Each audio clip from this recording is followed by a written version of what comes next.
This is going to discuss Chapter 19, Section 7, Electrical Measuring Instruments.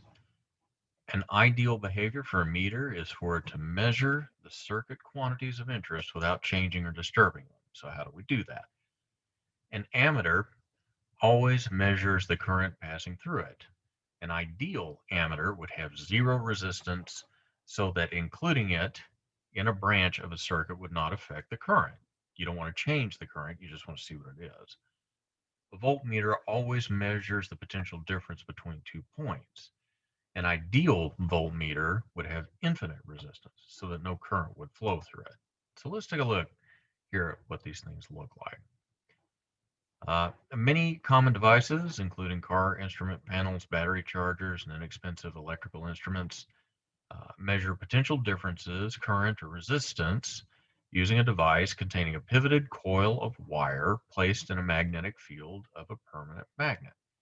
Attached to the coil is a coiled spring in the equilibrium position with no current in the coil, and so the pointer is over here at 0. When there is current in the coil, the magnetic field exerts a torque on the coil that is proportional to the current. Thus, the angular deflection of the coil and the pointer is directly proportional to the coil current. In other words, we know what it is at this point, whatever it is we're trying to measure.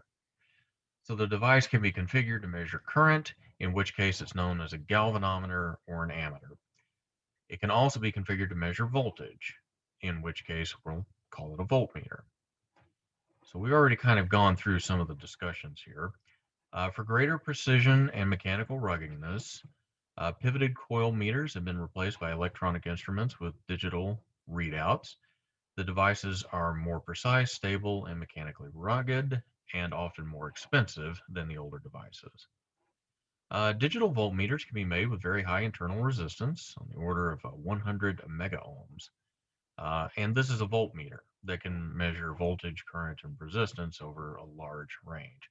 This is one of the downfalls of having a digital lab, is that you don't get to fiddle with those kinds of things. But as you saw, they can be expensive.